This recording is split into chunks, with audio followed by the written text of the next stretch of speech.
sebenarnya siapa yang dalang di balik itu? Dalang di balik itu saya sendiri. Sendiri? Tanpa ada siapapun di belakang? Tanpa ada siapapun. Jadi gini ceritanya. Tahun lalu, ya ketika ada rilis tahun lalu, akhir Desember, saya juga merespon dengan melakukan kritik dengan media yang berbeda. Waktu itu spanduk, mungkin kalau abang ingat pernah ada spanduk selamat datang di provinsi termiskin. Di bandara? Yang di bandara. Oke. Dan beberapa lembar spanduk selamat dan sukses di seputar kota Banda Aceh itu saya yang lakukan.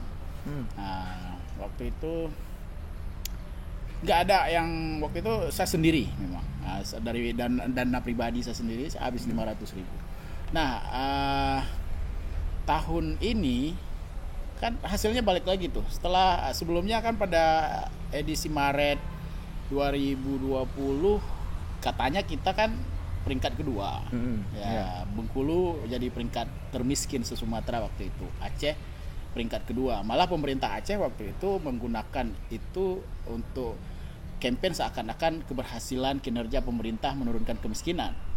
Padahal kalau kita lihat di statistiknya, bukan angka kemiskinan di Aceh yang turun, malah angkanya naik 5.000 waktu Maret itu kan. Kenapa bisa turun waktu itu peringkat Aceh? Karena Bengkulu lebih naik, lebih tinggi dari Aceh. Kalau kita naik 5.000, Bengkulu naiknya 20.000 lebih begitu. Sehingga waktu itu secara persentase Bengkulu naik, kita turun. Itu data BPS juga ya? Data BPS, ya kan? Nah, waktu itu digunakan itu. Saya lihat ada apa namanya?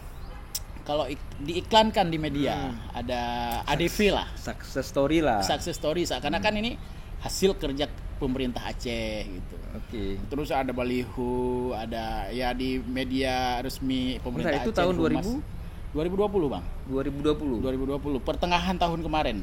Biasanya kan gitu dia. Ada survei BPS itu kan hasilnya dirilis 2 kali dalam setahun. Maret sekali, September sekali. Tapi rilisnya bukan pada Maretnya, bukan September ya. Biasa 3 bulan pasca jadwalnya. Nah, melihat pemerintah waktu itu menggunakan ini sebagai katakanlah media pencitraan, padahal nggak benar juga seperti yang digembar-gemborkan. Akhirnya saya juga termotivasi lagi nih, begitu keluar kan kemarin datanya sebagai provinsi termiskin balik lagi. Bentar, rebound lah gitu. Motivasi ini sebagai apa dulu nih? Iya, waktu itu saya pikir gini, saya udah memilih jalan mengawasi pemerintah Aceh gitu. Dulu pendukung beliau kan awalnya? Iya, saya dulu bagian dari tim pemenang Irwandi Nova. Ya walaupun bukan elitnya lah. Iya, kan? betul.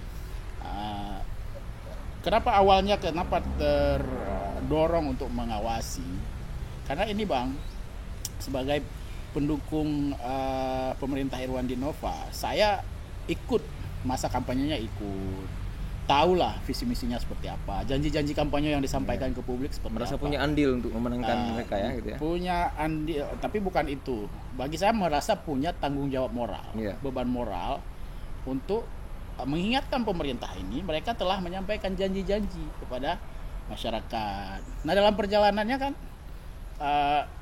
setelah Pak Irwandi katakanlah pindah tempat ya, selesai menjabat ya karena sebab hukum ya, jadi pemindahan kekuasaan lah istilahnya. Nah, terjadi pemindahan kekuasaan, tapi kan masih dalam rezim yang sama sebenarnya. Nah, kita melihat perkembangannya ya kan. Saya baru mengkritisi ketika sudah tahun 2019 bang. Artinya kita ada juga rentang ikuti waktu ya? Ada rentang waktu juga, kurang lebih setahun setengah. Iya, 1 tahun lah. Setahun lah ya. Kekuasaan dipegang oleh Pak Nova. Kita lihat nggak banyak kemudian visi misi, janji kampanye, bahkan kan sudah di RPJM kan, sudah dikanunkan menjadi kanun nomor 1 2019 tentang RPJMA yang tanda tangan kan Pak Nova sendiri begitu. Nah, kita lihat di sini banyak yang nggak konsisten untuk melaksanakan. Ya, kita melihat banyak yang janji yang diingkari gitu. Nah, akhirnya saya terdorong untuk mengawal jalannya pemerintahan, lanjutan pemerintah Irwandi Nova. Nah, itu ininya, dorongannya bang. Ya. Tapi kan di medsos kemudian ada memang orang nggak bahas itu di medsos, tapi kan di belakang secara offline ya. Iya. Orang-orang beranggapan ini nggak mungkin sendiri nih. Pasti ada orang-orang di belakangnya yang ngedorong, tapi dia nih sebagai aktornya di depan. Kalau ada orang mendorong enggak, saya selalu inisiatif. Setidaknya ada orang-orang sepemikiran, kawan diskusi atau apa. Saya ingin katakan begini, saya nggak pernah bisa dikatrol oleh orang lain. Ya. Saya nggak pernah nggak bisa dikendalikan gitu. Disetir oleh orang lain. Ide-ide itu saya muncul dari saya sendiri. Memang kadang-kadang untuk mewujudkannya saya butuh dukungan. Jadi ini contoh ya, kita balik lagi soal papan bunga kemarin ya. Tadi abang itu kan. Betul. Jadi kemarin ya setelah seperti saya cerita sebelumnya kita pakai media spanduk, tapi waktu itu kerja kita silent. Ya memang tidak mau publis kan. Yang penting ada ada inilah sedikit kepada pemerintah. Ya. Maksudnya berusaha belum muncul, tapi muncul baru spanduk-spanduk gitu. Iya, gitu ya. Iya. Cuma kan kalau kita ulang lagi tahun ini kan efeknya nggak terlalu ini juga. Itu kan nggak monoton lah. Yeah. Nah, kita cari pola baru, Ya kan demo sebenarnya kan kita juga pernah demo kemarin tuh 2 kali. Kalau kita bisa, kita demo juga agak ribet gitu. Akhirnya kita cari bang. Saya pikir gimana? Cari media yang sederhana tapi pesannya kuat. Kebetulan ada momennya gitu. Bukan kebetulan ada momennya. Memang karena publikasi inilah. Ini respon dari publikasi tersebut. Artinya langsung ya. Klaim pemerintah Aceh di pertengahan tahun 2020 sudah berhasil menanggulangi kemiskinan di Aceh dengan peringkat Aceh naik ke peringkat termiskin kedua, bukan lagi termiskin di Sumatera. Tapi gini loh, di balik itu semua kita harus fair juga nih. Iya. Harus fair juga. Ini bukannya aku bela beliau sebagai pemerintah Aceh ini. Tapi gini, terkadang kita orang Aceh ini harus kita akui, kadang-kadang di kampung-kampung atau orang tua kita lah, ketika ditanya penghasilan, jarang sekali orang Aceh ini mau jawab jujur penghasilannya. Bisa jadi begini, penghasilan misalnya seorang kepala keluarga, ketika didatangi pegawai statistik ditanya berapa penghasilan bapak, dia berani bilang mungkin 2 juta atau 3 juta. Sementara tanggungannya mungkin anak 5 orang yang sekolah dan kuliah, mungkin dari situ dianggap minus, akhirnya tercatatlah sebagai dia keluarga miskin gitu. Kan bisa jadi dari situ juga hitungannya. Sementara yang seharusnya terjadi kan tidak miskin karena mungkin penghasilannya lebih. Belum lagi nanti petani dia punya sawah banyak, punya sapi, punya kerbau segala macam. Tapi ketika ditanya BPS penghasilannya dia bilang cuma 1,5 juta sebulan, bisa aja kan? Selain seperti abang katakan, ada asumsi juga sekarang orang kalau misalnya ada bantuan mengaku miskin, gitu kan. Sehingga ternyata sebagai warga miskin juga. Saya pikir nggak serendah itulah. Jadi BPS ini sebuah lembaga yang kredibel ya? Yang kredibel menurut saya, yang dia memang diberikan tugas oleh negara untuk menyiapkan data. Ya kan, ada ininya lagi, ada slogannya, data mencerdaskan kehidupan bangsa, gitu kan. Jadi mereka punya instrumen yang teruji secara saintifik.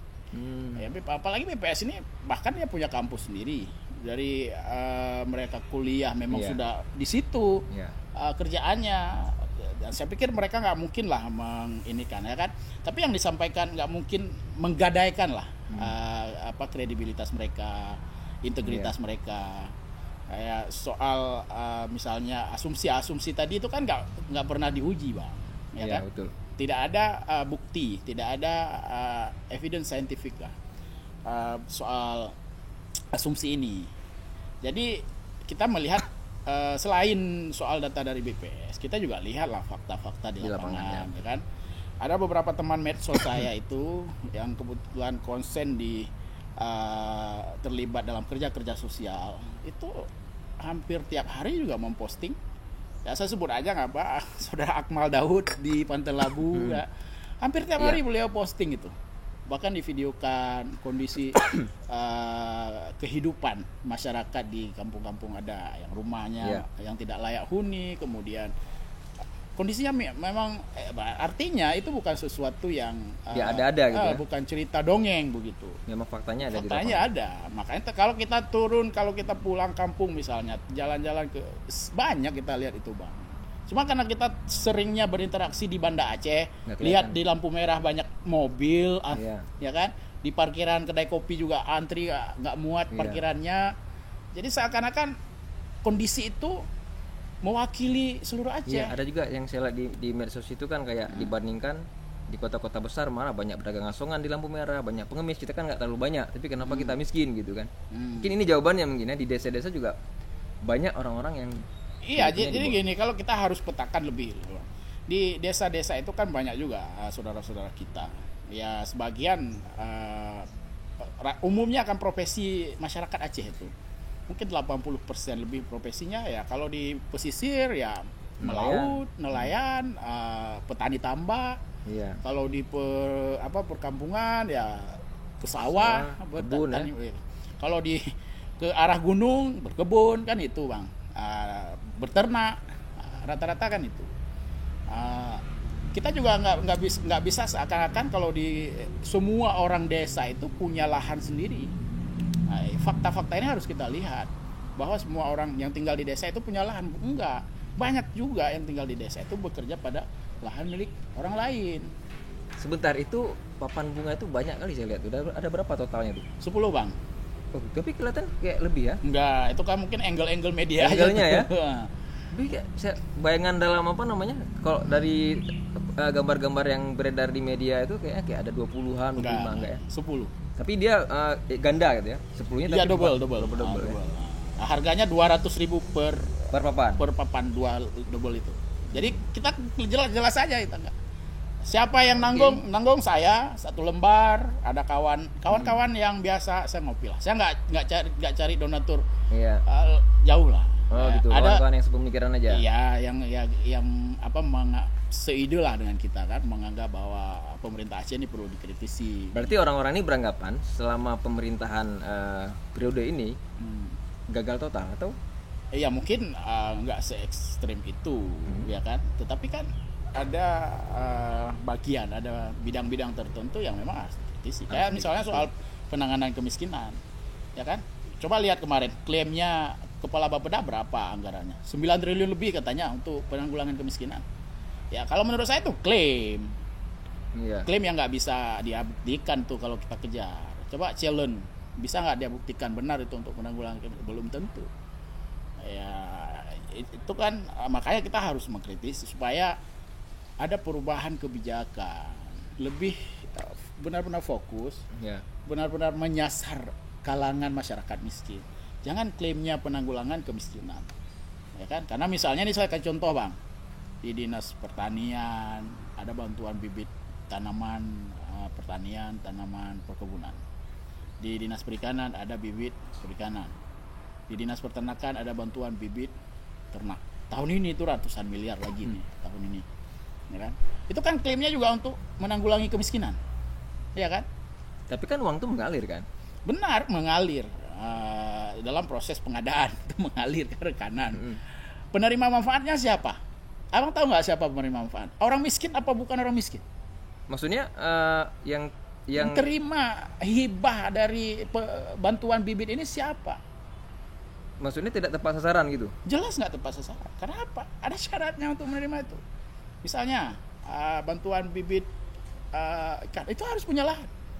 Kalau ya kebetulan saya juga orang miskin nggak punya lahan kan? Iya. Dia bekerja pada pemilik lahan. Nah, artinya yang dibantu itu ada syarat itu kalau misalnya ya harus punya lahan. Harus punya lahan. Oke. Jadi problemnya kita, problem kemiskinan orang miskin ini yang data BPS ini dia karena regulasi yang diciptakan sendiri oleh pemerintah Aceh mungkin ya, apakah itu melalui undang-undang atau kanun, sehingga orang yang masuk kategori miskin ini tidak punya akses untuk mendapatkan bantuan dari pemerintah yang saya sebut tadi. Ya misalnya tadi ya kan bibit ikan, dia harus yang punya tambak. Sementara yang masyarakat miskin itu bekerja pada tambak itu, ya penghasilannya belum tentu juga. Sehingga sama kayak rumah duafa ya. Rumah duafa kan gitu juga. Harus punya tanah dulu. Harus punya lahan. Nah, biasanya kalau kita survei misalnya orang yang masuk kategori miskin ini, dia sekarang numpang pada tanah orang, ya kan? Karena makanya kalau kita pergi ke kampung-kampung tuh dia nggak terlalu kelihatan bang, karena tahu abang di mana posisi rumahnya dia numpang itu, di belakang rumah orang, karena dia numpang di tanah tanah orang begitu, di belakang dapurnya rumah, di depan rumah gede, di kebun orang, di kebun orang numpang dengan kondisi reot apa adanya dari bahan dari pelepah rumbia, dari pelepah bambu, apa itu namanya? Tepas bambu kan. Nah, itu banyak itu sebenarnya. Cuman kadang-kadang orang kita suka memotret secara parsial, hanya melihat di beberapa di beberapa titik. Ya, ada yang kadang kan motret ya seperti saya bilang tadi, motret di posisi banyak mobil, posisi banyak motor. Coba pakai perspektif yang lebih. Ya, kalau misalnya kita mau melihat view yang lebih luas itu bagusnya kita berdiri di satu sudut, bukan menghadap ke satu sudut begitu. Ya, kalau kita menghadap satu sudut ya sudut itu aja yang kelihatan. Tapi kalau kita mau view-nya lebih luas, ya kita berdiri di satu sudut bisa nampak 3 sudut lain. Sudut terjauh ya. Sudut terjauh. Nah, makanya kalau pemerintah kan nggak boleh dia menggunakan pendekatan potret parsial seperti tadi. Ya misalnya kayak kemarin ada rilis juga penjualan mobil tetap tinggi di Aceh. Nah itu kan potret parsial bang. Iya. Yang beli mobil siapa? Apakah orang 800.000 yang disebut BPS itu? Enggak kan?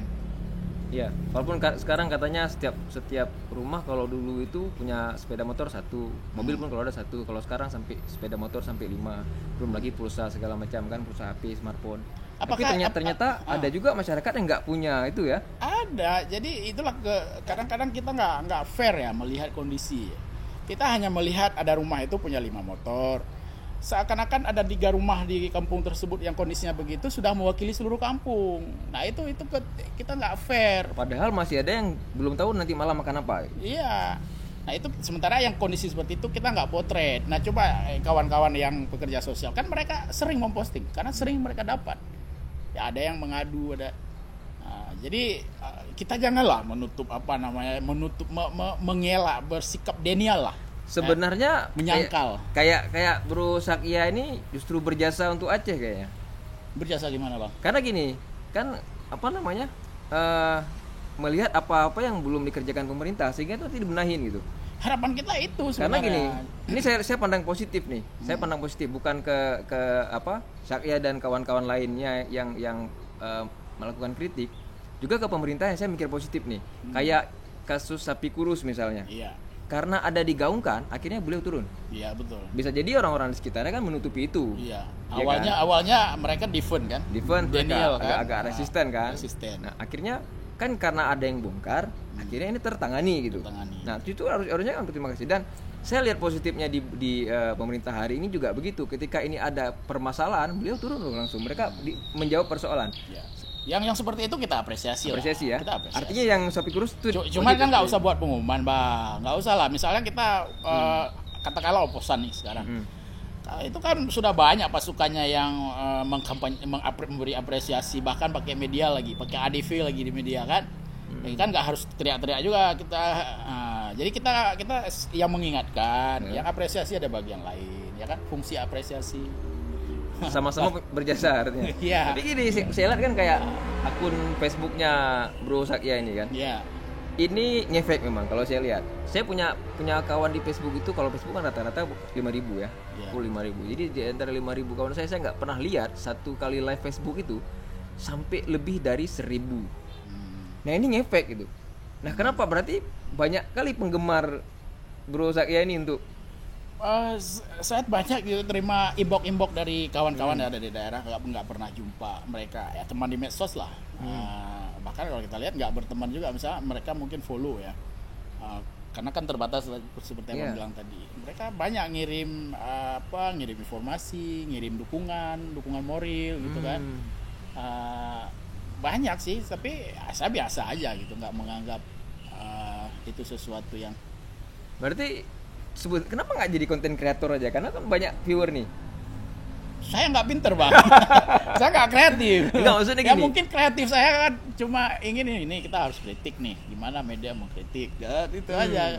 Nah, kalau konten kreator harus melahirkan Iya, ide maksudnya gini kan, tentang persoalan hari ini apa muncul, artinya gini, ketika kita kan gini, ketika ada keresahan yang kita lihat di sekeliling kita kan punya pemikiran gimana caranya ini sampai ke orang banyak. Betul. Supaya orang tahu gitu kan. Nah, sangat memungkinkan dengan akun yang dilihat orang, live visitornya itu sampai di atas 1.000 gitu. Saya serius, cuma di mobil, orang pernah di mobil ngomongin apa gitu kan. Ini cuma ngomongin gini aja sampai 1.000 lebih live visitornya, itu luar biasa. Karena mungkin banyak teman-teman yang share ya. Teman-teman yang share, jadi terbagikan. Biasa kan kawan-kawan dari Malaysia itu suka dia ngikutin apa yang ada yang sedang ini di Aceh kan gitu. Sama kalau kita di luar daerah di rantau kan gitu juga. Kita suka kalau ada, kalau dulu waktu saya di luar Aceh Bang, kita lihat di TV aja udah senang ada berita tentang Aceh kan gitu. Iya betul, lepas rindu kan. Kita sampai mikir kan, apa yang ditengok orang-orang ini ke apa namanya, dari Sakya ini, mereka mau lihat apa gitu kok sampai 1.000 orang ngelihat, apa yang mereka harapkan sebenarnya? Ya mungkin mereka punya pemikiran yang sama atau mendekati sama lah kan, atau ada sebagian kecil yang merasa terwakili apa yang saya sampaikan terwakili. Jadi seperti itu Bang, kita nggak pernah bikin ya survei lah ini kenapa didukungnya. Biar berjalan alami aja begitu. Tapi clear ya, setiap aksi-aksi ini, setiap apapun itu tidak ada orang di belakangnya yang tidak ada. Saya pernah ditawarin tapi saya tidak mau Bang. Ada yang nawarin itu? Ada. Parpol, person? Bukan. Ya, saya nggak perlu sebutkan dari mana. Pernah ditawarin waktu demo itu, pernah ditawarin dukungan finansial dan dukungan massa. Waktu itu saya tolak. Saya tahu nanti. Kenapa ditolak? Dengan banyak massa kan lebih bagus. Bersyarat? Iya, mungkin sekarang belum bersyarat mereka dukung agenda kita, tapi belakangan nanti diminta untuk melaksanakan agenda mereka kan. Waktu itu ya saya tolak. Ya ada juga permintaan. Boleh dibocorin kalau finansial kira-kira angkanya berapa yang ditawarkan? Waktu itu nggak disebut ya, tapi katanya sih puluhan lah. Tapi nggak disebut karena kita dari awal sudah, maksudnya nggak negosiasi kita Bang dari awal. Janganlah Bang, gitu. Kan dengan tetap menjaga silaturahmi. Ya. Jadi tolak dengan baik-baik lah. Ya kita tetap ketemu biasa aja. Ada juga yang misalnya isu nasional kan di request ke saya untuk melakukan, ya dibayar juga gitu kan, saya tolak juga. Begitu ya? Kenapa ditolak? Karena memang fokusnya ke Aceh aja. Satu seperti Abang bilang tadi, banyak kawan-kawan yang dia punya ekspektasi sama saya bisa menyampaikan yang mereka rasakan juga. Tapi kalau saya terima itu ya akhirnya mereka kan sudah hopeless juga jadinya ya kan. Menganggap saya sama dengan orang-orang lain yang ngejar SK lah, ngejar finansial dari sini, ngejar apa. Ada yang titip pertanyaan nih. Jangan-jangan Syakya Mirizal itu dia buat heboh di medsos, dia mau cari massa untuk dukungan politik? Belum kepikir juga ke situ. Tapi saya nggak mengatakan bahwa saya tidak berpolitik. Belum kepikir sih. Bagi saya biarlah berjalan dia secara natural, berjalan secara alami. Kalau misalnya ada peluang, kalau misalnya ada, itu nantilah. Iya. Ya. Lagian juga masyarakat medsos kan, masyarakat netizen nggak bisa milih gitu kan? Nggak bisa milih. Ya. Apa bukan dapil kan? Bukan dapil. Kalau misalnya ini kan kita harus sering keliling-keliling, duduk di warung kopi ini, pindah-pindah gitu kan, Pak. Sifatnya offline ya, bukan di medsos ya. Medsos kalau mau bangun basis masalah, kalau katanya untuk misalnya untuk tujuan politik kan gitu. Ini sampai kapan nih mau konsisten kayak gini terus? Sampai selesai pemimpinan beliau atau? Iya gini, ya makanya beliau aja atau siapapun pemimpinnya? Gini Bang, ya kalau mungkin nanti ada kontestasi lagi. Ya apakah saya tidak akan, bisa saja saya berada di salah satu kubu misalnya. Seperti kemarin lah. Kan saya dukung Pak Irwandi, sama saya dukung Pak Nova juga. Jadi saya orang yang bekerja untuk memenangkan Pak Nova kemarin. Iya. Ya. Walaupun sekarang kita lihat di lingkaran Pak Nova itu banyak juga orang yang dulu bekerja untuk mengalahkan Pak Nova sekarang berada di lingkaran beliau, kan gitu. Nah, ya bagi saya gini Bang, saya akan konsisten dengan sikap kemarin. Jadi misalnya saya nanti masuk. Enggak, sikap yang mana? Sikap pendukung beliau kan? Mendukung beliau awalnya ini. Enggak, maksud saya gini, ya ini dukung juga sebenarnya. Kalau dengan cara lihat, ini ya? Dengan cara yang berbeda kan, mendukung itu mengingatkan untuk juga. menjalankan tugas-tugas dengan Iya, janji-janji politiknya harus diwujudkan kepada masyarakat, itu kan bagian mendukung. Ya kalau dia misalnya janjinya ada 100 bisa dipenuhi 80-90 kan soft landing. Ya kan? Siapa yang dapat nama baik? Siapa yang dapat? Berarti tindakan-tindakan itu murni idealisme atau ada kebencian, sedikit kebencian ke person beliau? Enggak ada, saya nggak pernah benci sama dia. Kalau saya ketemu Pak Nova misalnya, saya salaman, saya siap salaman. Secara personal nggak ada persoalan. Enggak. Saya nggak pernah, karena nggak pernah kenal gitu. Walaupun saya tim pemenangan dulu, tim pemenangan saya juga bukan tipe orang yang ngekor kandidatnya, Bang. Waktu itu saya kerja pulang ke Birun saya bersama Bang Sayuti Abu Bakar. Waktu itu yang ngajak saya gabung ke situ kan Bang Sayuti Abu Bakar. Karena dia waktu itu koordinator di Birun. Ditanya apa saya mau ikut dia ke Birun atau tetap di Bandar, saya ikut di Birun aja karena itu juga kampung saya pikir saya juga bisa bekerja lebih real ya kan, karena ya kita orang kampung daripada ngekor kandidat nggak ada efeknya efek apa-apa. Berarti jasa cukup lumayan besar ya? Enggak juga, kita dalam lingkup kecil. Bagus juga, nggak merasa berjasa besar ya kan? Ya, tapi ada sedikit, saya juga keluarin uang waktu itu, Bang. Keluarin uang pribadi juga? Uang pribadi. Maksudnya kita waktu itu Pak Irwandi kan tuh basis relawan, pakai basis relawan kan. Iya. Karena cetak baju itu kita bayar. Ya, baju itu saya bagi ke orang-orang kampung. Kita yang bayarin sendiri. Sempat kembali nggak uangnya? Hah? Sempat kembali nggak? Balik modal nggak? Apanya itu? Sempat balik modal nggak uang yang pernah dikeluarkan waktu masa-masa pemenangan dulu? Balik modal. Kalau misalnya itu bukan hutang kan? Oh, oke, ikhlas ya? Itu ikhlas. Karena dukungan itu ya? Tapi kalau misalnya ada Pak rezeki dalam konteks lain, nah itu lain lagi. Itu lain cerita ya? Jadi kita nggak buat kwitansi. Oke. Dan banyak kan tim Pak Irwandi kan, kenapa banyak sekarang relawan-relawan Pak Irwandi itu termasuk yang marah sama Pak Nova. Kalau saya bukan dalam konteks itu ya. Karena mereka ada yang berhutang, kalau saya nggak berhutang. Yeah. Nah, kalau saya nggak berhutang, memang ada rezeki lah waktu itu kan. Jadi bisa bantu dukungan dalam bentuk finansial ya? Iya, waktu kampanye di Matang itu saya bantu 5 juta. Kampanye paling besar Pak Irwandi Nova itu di Matang, saya bantu 5 juta.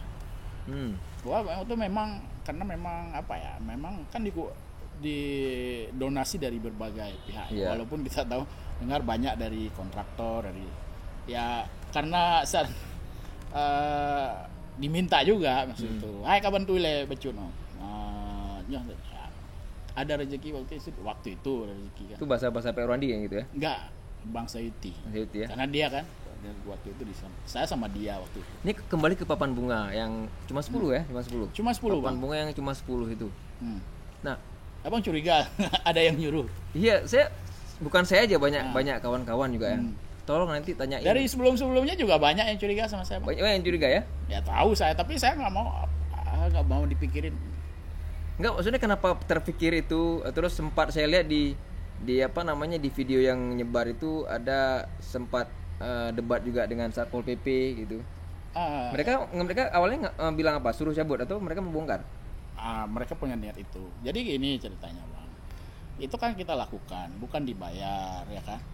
Memang inisiatifnya dari saya yang punya ide. Kata-katanya itu saya ada sambil duduk lah sama kawan. Ada kawan yang tadi ada abang sebut namanya juga ya kan. Lupa saya siapa. Ada abang sebut jadi jadi ya kita buat. Terus setelah saya punya ide itu saya calling beberapa kawan yang dekat, yang ketemu tiap minggu lah, nggak usah kita bilang tiap hari. Ya. Sebenarnya banyak juga kalau kita hubungi mau kasih dukungan. Cuman saya memang saya target cuma 10 aja. Akhirnya nyumbang, ada yang sembah 1, ada yang nyumbang 2. Ada juga 1 oknum anggota DPR. Tapi nggak usah kita kasih tahu. Oknum ya? Oknum. Ini ceritanya bukan mengendalikan, tapi beliau juga sama-sama kawan ngopi. Saya minta, saya kasih tahu begini, Bang, saya mau pasang papan bunga nih di depan kantor gubernur. Itu apa? Ya kan, lagi juara 1, ucapin selamat lah untuk Pak Gub. Oh gitu ya, oh ya, oke ya. Ikut nyumbang 1. Ikut nyumbang gitu. Ya, semua seperti itu. Semua seperti nyumbang ya. Ada juga yang kemarin pakai nama sendiri kan. Dia kerjaannya dia apa? Jadi masang plafon dia yang. Apa nggak takut jadi masalah, kan itu mewakili apa tuh abang beca, mewakili itu memang diminta sendiri sama yang kasih papan bunga, yang nyumbang tuh papan bunga, diminta sendiri, bang tulis atas nama abang beca, awak beca, iya. Itu request. Ada yang tulis skater itu request, skater mania juga. Kalau rakyat jelata saya tulis tuh, rakyat jelata tulis sendiri, rakyat jelata apa aja tuh skater mania, abang awak beca, terus engkut, muge engkut. Apa lagi? Tapi itu yang request ada 2 atau 3 ya. Yang lain kan pikiran sendiri. Udah kreasi aja. Kan itu nggak takut dituntut kayak misalnya kayak nelayan gitu kan, mereka nggak pernah minta misalnya. Kayak awak beca, mereka nggak secara merekanya sendiri nggak pernah minta. Mereka nanti jangan atasnamakan kami, nggak takut mereka protes gitu. Justru mereka mendukung, bang. Yakin kan, siapa tahu mereka. Iya, kami dukung. Saya 2 hari kemarin saya ke pasar, saya ketemu, bang mantap, ya dia kasih dukungan lah. Kita dukung. Itu memang suara mereka kok, suara mereka untuk diperhatikan ya. Misalnya kayak kemarin tuh bansos nggak disalurkan kan, itu dibutuhkan oleh mereka. Berarti punya keresahan yang sama juga. Punya keresahan, jadi ya makanya kita sorot kan. Ya mungkin kawan-kawan yang lain juga nggak melihat bahwa yang saya lakukan ini baru pertama. Lihat juga kita pernah lakukan sebelumnya. Kita pernah tuntut jam malam dicabut. Iya, ya kan? Akhirnya dicabut. Ya, waktu itu diundang ke Polda. Kan yang cabut Polda waktu itu, yang ngumumin malamnya kan. Iya. Ya, jadi yang kita cuma soal isu, ya, memang ketika saya melakukan kritik dan efeknya lumayan booming kayak begini, seperti sapi kurus juga, itu selalu belakangnya keluar gosip-gosip seperti abang sebut tadi. Saya disuruh orang, saya dibayar orang, banyak.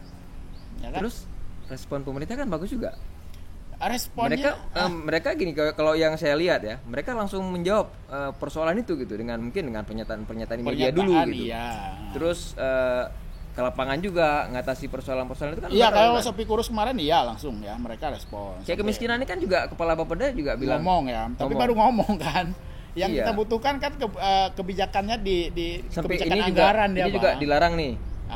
Nah itu kan betul nggak, diuji nggak itu, bisa nggak misalnya ini kan ada juga data ya. Tapi saya lihat penghasilan PAD dari sumber cukai rokok untuk Aceh itu 350 miliar. Nah, apa pemerintah Aceh siap kehilangan itu? Nah, itu satu. Nah, apalagi yang dimaksud dengan menyasar perokok ini seperti apa? Harus jelas dulu. Ya apa yang bisa mau melarang? Melarang dituntut lagi nanti. Tapi malah nyebar di medsos tuh foto Pak Gub lagi merokok ya? Merokok. Nah, itu kan mungkin masyarakat melihat itu sesuatu yang kontradiktif. Editan atau wasli itu?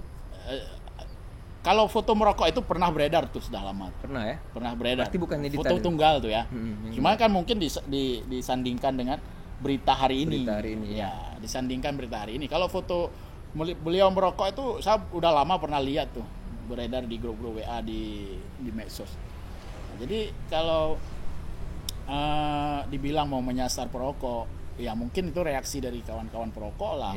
Melihat ini ada inkonsistensi. Pak Gub sendiri merokok, nyasarnya gimana? Mungkin tuh. Artinya kan kita juga harus lihat kondisi, ya kan? Apakah perokok aktif itu dia pengeluarannya sama setiap, kan beda-beda. Ya kan, harus diuji lebih dalam lah, jangan asumsi yang kita pakai. Coba pergi misalnya orang yang penghasilannya kecil, saya juga nggak yakin kalau dia akan menghabiskan seluruh. Karena saya lihat di kampung-kampung tuh ada rokok yang harganya sangat murah, mungkin dia merokok disesuaikan dengan pendapatan kan. Saya bukan membela perokok nih, karena saya juga bukan perokok ya kan. Cuma maksudnya gini, jangan asumsi-asumsi ini dipakai, asumsi yang tidak valid, tidak teruji dipakai, justru menjadi kontroversi baru. Ya kan kontraproduktif. Kita ingin menanggulangi kemiskinan, malah justru nanti pemerintah, masyarakat resisten dengan kebijakan pemerintah. Sebenarnya bukan itu yang dibutuhkan. Yang dibutuhkan itu soal keberpihakan kebijakan pemerintah dalam penganggaran. Saya kayak Akmal yang lakukan di Aceh Utara ya. Di mana? Yang di Aceh Utara, yang rumah-rumah apa namanya, perbaikan rumah segala macam, bantu-bantu. Itu saya pikir program-program seperti itu kan bagus nih. Bagus. Ternyata sederhana untuk mengentaskan kemiskinan. Toh nggak besar-besar kali juga uang yang dikeluarkan kan mungkin. Kalau kita lihat kawan-kawan di sana cuma 40 juta, 50 juta. Jadi satu rumah terus ada di apa namanya, di bantuan kasur, kipas angin kan, lengkap dengan isi-isinya. Itu tergantung donatur. Kayak yang dilakukan misalnya kayak Amal sekarang juga lagi galang dana beliau. Dia misalnya ini untuk sipulan untuk ini. Nah, donatur yang nyumbang itu memang ditujukan ke situ. Nanti siap rumah ternyata masih berlebih. Malah jadi tren sekarang ya. Saya kalau nggak salah di Facebook ada juga tuh polisi kalau nggak saya salah saya namanya di sini Fahmi. Dia juga buat itu kan maksudnya. Artinya apa, yang pekerja sosial banyak menemukan fakta soal dan khusus nggak perlu kan kalau masalah banyak orang bantu. Tapi kan gini Bang, dia kan antara kasus ini kan banyak seperti itu. Dia kan seperti ibarat puncak gunung es. Yang kelihatan cuma puncaknya aja. Inilah yang kita lihat orang-orang bantu nih. Inilah yang kita lihat. Yang nggak tersentuh lebih banyak. Nah, makanya kalau misal kita berharap pada brother Edi Fadil kan sudah kita tahu lah track record seperti apa ya kan. Berharap menyelesaikan nggak mungkin. Ini cuma pegawai biasa kan? Dia cuma pegawai biasa dan masih terlalu muda gitu. Menggalang donasi juga dari masyarakat kan. Nah, dan untuk membangun kepercayaan juga nggak mudah loh. Edi Fadil ini membangun kepercayaan di Facebook kalau nggak salah saya, dan luar biasa kan. Dan Edi Fadil sosok Edi Fadil ini juga membuat orang kemudian lahirlah sosok Edi Fadil lain. Ada Akmal Daud, ada Khairul Fahmi. Di Biro juga ada siapa namanya? Polisi juga Denny apa namanya? Nah, itu karena Edi Fadil menunjukkan program Cek Langitnya. Cek Langitnya itu bisa dipercaya. Jadi lahirlah sosok-sosok baru. Edi Fadil ini kan orang pemerintah. Iya, orang pemerintah, tapi kerjanya itu kan bukan kerja pemerintah. Ya, dalam konteks Cek Langit itu kan bukan kerja pemerintah, kerja sosial personal sebenarnya. Bersama kawan-kawan yang lain di luar. Dan dia punya angka, dia punya data karena ini kan dia di Bapeda kan. Jadi sekarang Bapeda ya? Bapeda kalau nggak salah dia. Kayaknya pindah Bang. Pindah dia? Di PMG sekarang. Kasih ya, udah jadi pejabat ya. Selamat Edi Fadil jadi pejabat. Oh iya, kemarin sempat ketemu di Dasar ya, betul. Jadi yang ingin kita garis bawahi, saya garis bawahi itu. Kita satu sisi kita applause pada usaha kawan-kawan Edi Fadil, Akmal Daud, ya kan, Khairul Fahmi, ya kan. Kita applause. Padahal yang mereka lakukan itu adalah perbuatan sunat. Kalau kita ibaratkan sebagai dari aspek fikihnya, dia sunat. Yang wajib ini ya pemerintah gitu. Yang wajib melaksanakan tugas-tugas ini adalah pemerintah. Nah, di satu sisi yang sunat ini sudah melaksanakan, dia kan nggak ada tanggung jawab moral apa-apa sebenarnya. Nggak lakukan juga nggak apa-apa berarti. Nggak apa-apa, ya kan.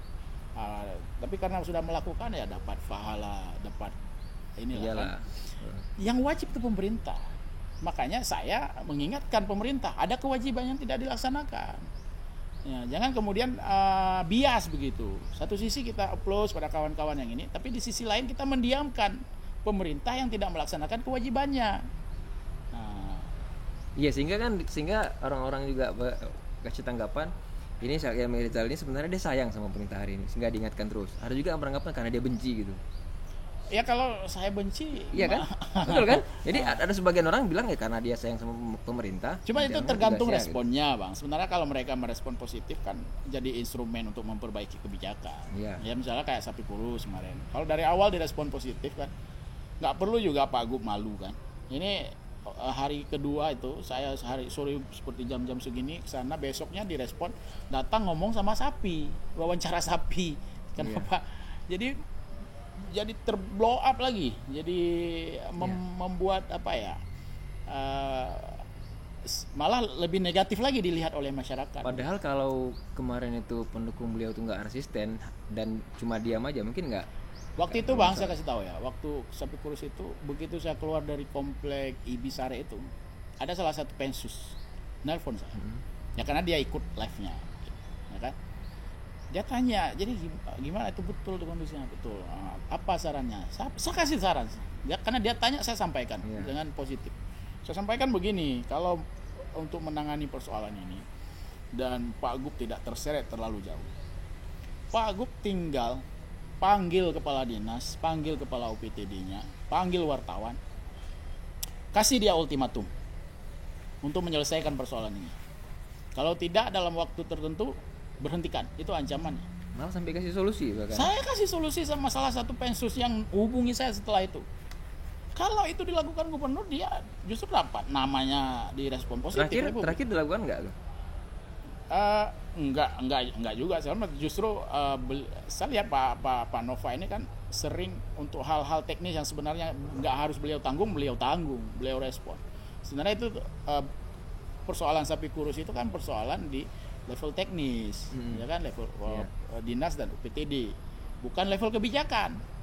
Nah, tetapi kesannya ketika ini saya nyerang pemerintah Aceh, kesan nyerang seakan-akan ini nyerangnya Nova.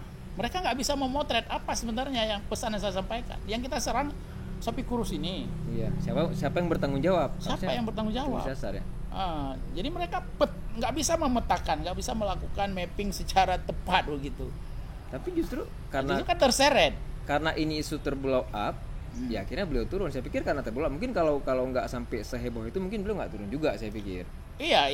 Karena Betul. Sepengetahuan saya nih, Pak Nova ini, ya dia nggak terlalu, istilahnya nggak terlalu suka terlalu jauh. Jadi kalau teknis ini kalau cerita sapi kurus bang ya, kalau cerita sapi kurus, saya ke Sare itu gara-gara respon negatif dari pendukung, tim pendukungnya.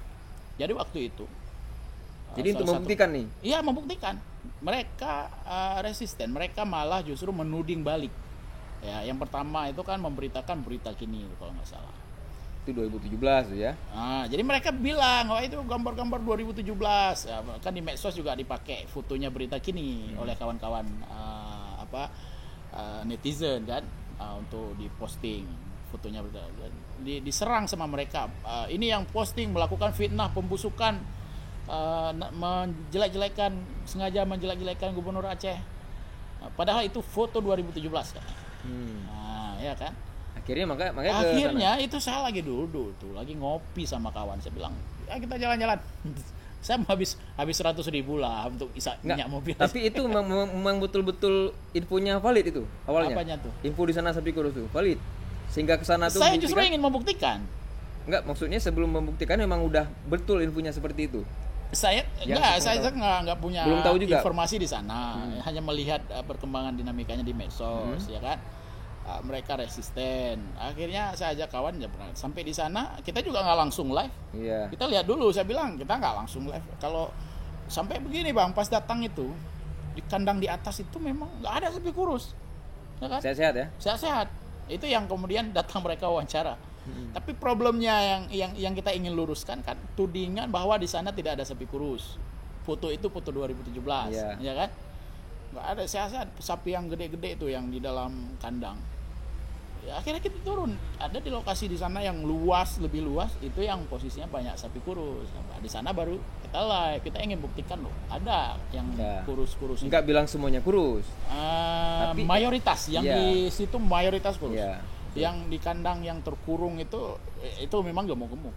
Sehat ya. Tapi kan kita bukan untuk membuktikan yang gemuk, kita ingin membuktikan bahwasanya ada yang kurus. Ada yang bukan punya 2017 seperti yang mereka hari ini gitu ya, punya hari ini.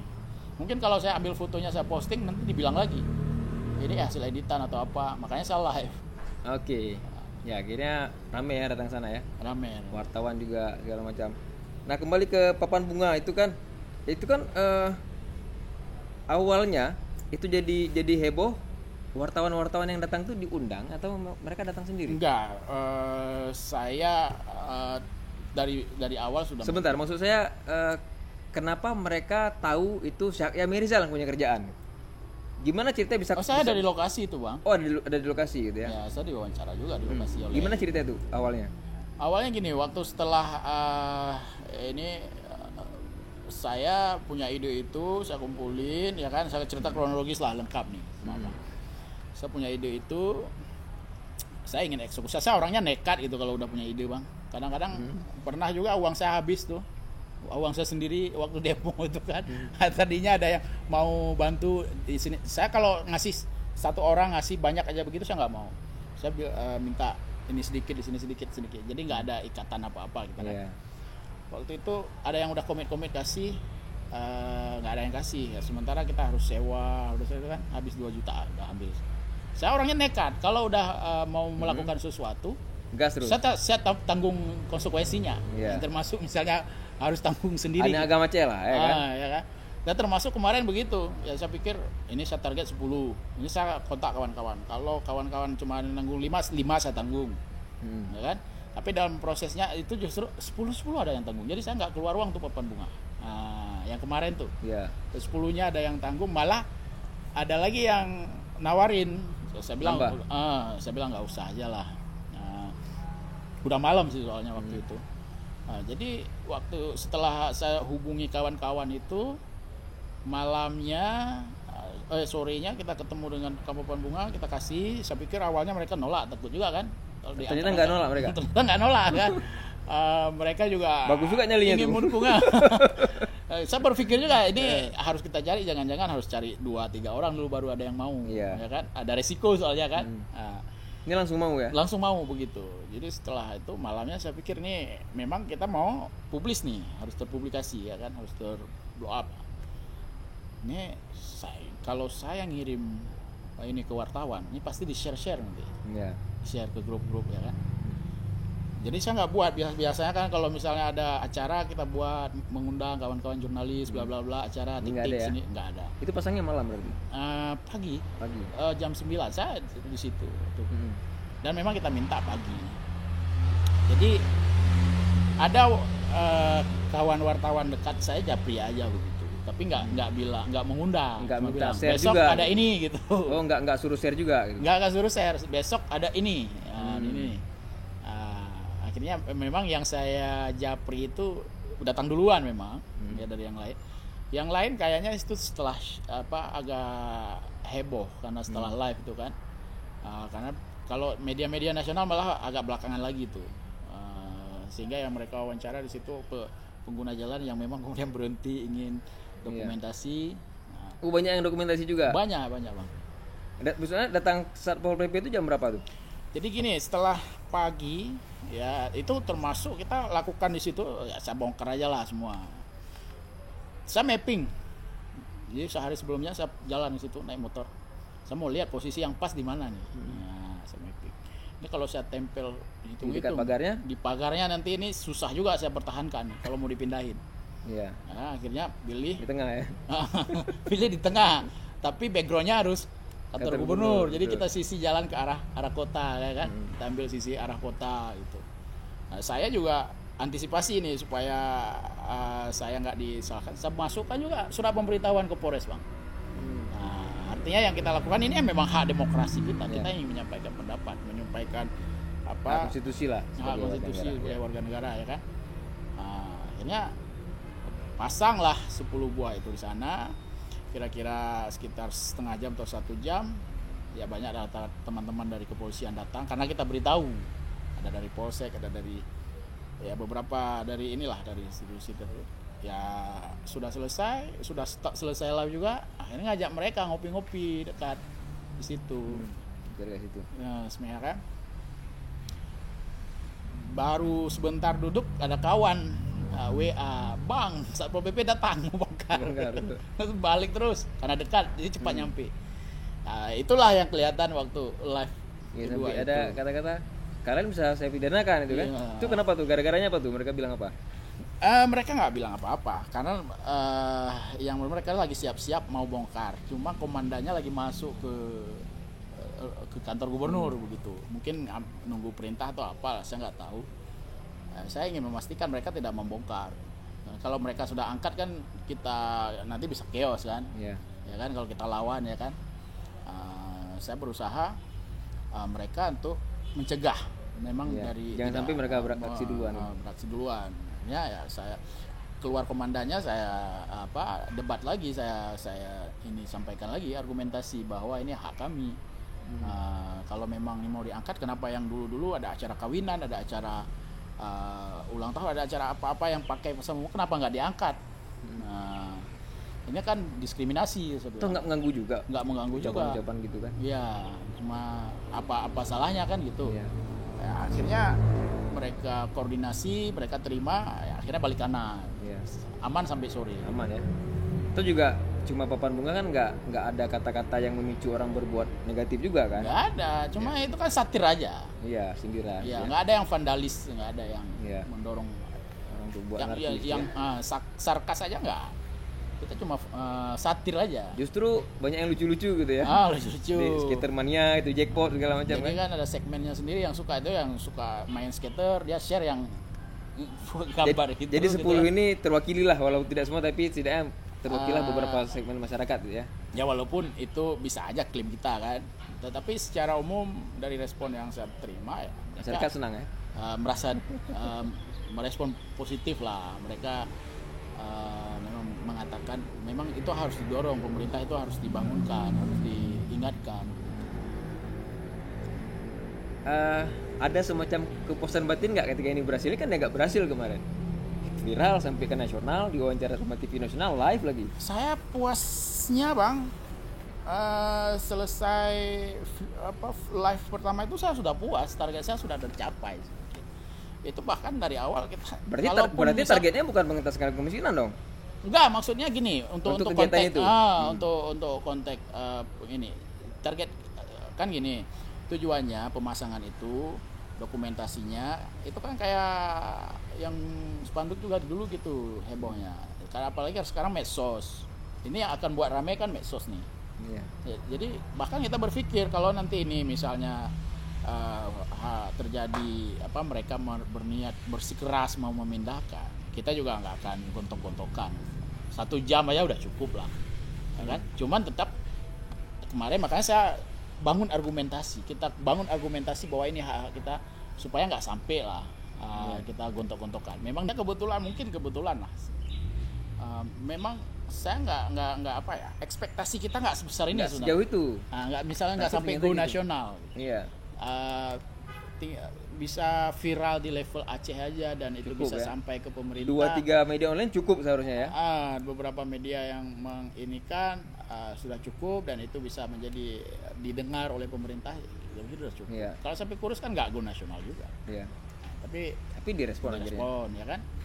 Cuma ternyata di luar ekspektasi kita yang terjadi, ya itu biarlah berjalan bonus berarti. Bonus berjalan natural aja kita bang. Ya. Nggak ada target. Mudah-mudahan ke depan bisa ini terus ya, bisa konsisten terus dengan kondisi kayak gini, nggak habis baterai. Iya, makanya kalau abang tanya tadi, kalau misalnya apakah sampai Nova berakhir, apakah akan terus? Kalau misalnya kejadiannya seperti ini lagi, saya juga milih jalan seperti ini. Misalnya saya dukung kandidat. Tapi kalau ternyata kandidat yang didukung itu tidak menjalankan janji, saya akan memilih jalan seperti ini. Nah kalau yang memimpin itu orang tidak didukung, masa bodoh? Kalau dia bagus kita apresiasi. Misalnya nggak bagus kita tetap hajar lah. Tetap hajar. Oke. Terima kasih Bro saya Rizal. Luar biasa obrolannya, mudah-mudahan tetap cerah terus ya ide-idenya. Ya. Karena keren, idenya keren. Podcast abang juga makin maju lah. Amin. Insyaallah. Luar biasa, ide-idenya keren. Makin berkibar lah, menginspirasi orang banyak. Karena saya jujur salut. Dari antara kawan-kawan Facebooknya saya Emir Rizal nih ketika live memang luar biasa banyak orang nonton dan luar biasa banyak orang share. Iya kan? Ya kadang banyak, kadang enggak juga. Cuman ngomong-ngomong di mobil tuh, saya lihat kan ngomong di mobil sendirian, lagi mobil terparkir. Tapi yang paling banyak orang nonton itu, saya ngomong di mobil itu saya bikin sebenarnya untuk Pak Mahfud MD. Cuma yang nonton bukan orang Aceh yang banyak di luar ya. Itu hasil share juga. Hasil share atau kawan-kawan yang memang di luar yang nonton? Share juga tuh. Ya? Di share mungkin yang share-nya orang di luar Aceh. Ya karena konteksnya nasional kan. Waktu itu saya mempertanyakan Pak Mahfud soal pernyataan dia ada pulau baru pasca tsunami seluas 20.000 kali pulau apa katanya kemarin. Sekian kali pulau Madura. Ini di mana kan gitu. Yeah. Nah, itu rame sebenarnya, tapi di Aceh nggak terlalu. Ya, justru saya bingungnya apa yang orang harapkan dari seorang Saki Emir Rizal ketika dia live banyak kali yang nonton gitu sih, masih bingung. Ya mungkin yang saya bilang kan saya nggak pernah saya nggak pernah mengada-ngada. Saya selalu berusaha sebelum misalnya live itu riset dulu saya pelajari. Saya pelajari. Bahkan saya misalnya bikin rilis itu saya banyak googling dulu ya, istilah-istilah itu saya jangan sampai salah, ya kan.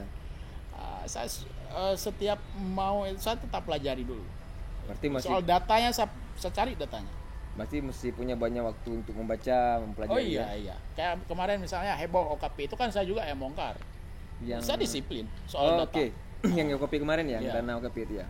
Saya tunggu sampai benar-benar dapat datanya. Saya nggak hajar-hajar. Itu nggak seheboh ini ya, padahal itu kan banyak juga orang yang ini ya. Untuk kontak aja lumayan lah, lumayan bikin kawan-kawan OKP marah juga sama saya dengar. Ada yang marah juga ya. Ada yang marah juga. Tapi kan nggak semua ya. Nggak semua. Ya. Oke, Saki Amirizal, makasih banyak waktunya, udah ngobrol-ngobrol. Semoga menginspirasi terus. Makin banyak orang Aceh, anak-anak muda Aceh yang bisa ikutin jejak ini, semakin baguslah kita harapkan roda pemerintahan Aceh yang akan dijalankan. Iya, yang kita harapkan kan Aceh kita maju, Bang. Rakyatnya sejahtera, Aceh maju. Banyak, ya? Karena uangnya banyak. Uangnya banyak. Malu kita sama Bengkulu 3 triliun. Sumatera Barat 7 triliun uangnya. Dia orang miskinnya cuma 6%. Kita punya, kalau dibilang ini karena kita konflik, karena kita tsunami. Loh, yang dekat-dekat pemerintahan yang dekat dengan konflik itu capaiannya jauh lebih bagus, jauh lebih tinggi. Sekarang ini jumlah uangnya juga lebih sedikit waktu itu. Sekarang ini yang jarak dengan konflik, jarak dengan tsunami sudah jauh sekali. Uangnya jauh lebih banyak, pencapaiannya kecil. Justru dari perilaku udah lupa kayaknya dengan konflik dan tsunami kan perilaku. Tapi ketika ada benturan-benturan gini masih dihubungkan dengan kita bekas konflik, bekas tsunami segala macam. Nah, itu kan logika sesat lah, logika fallacy ya kan.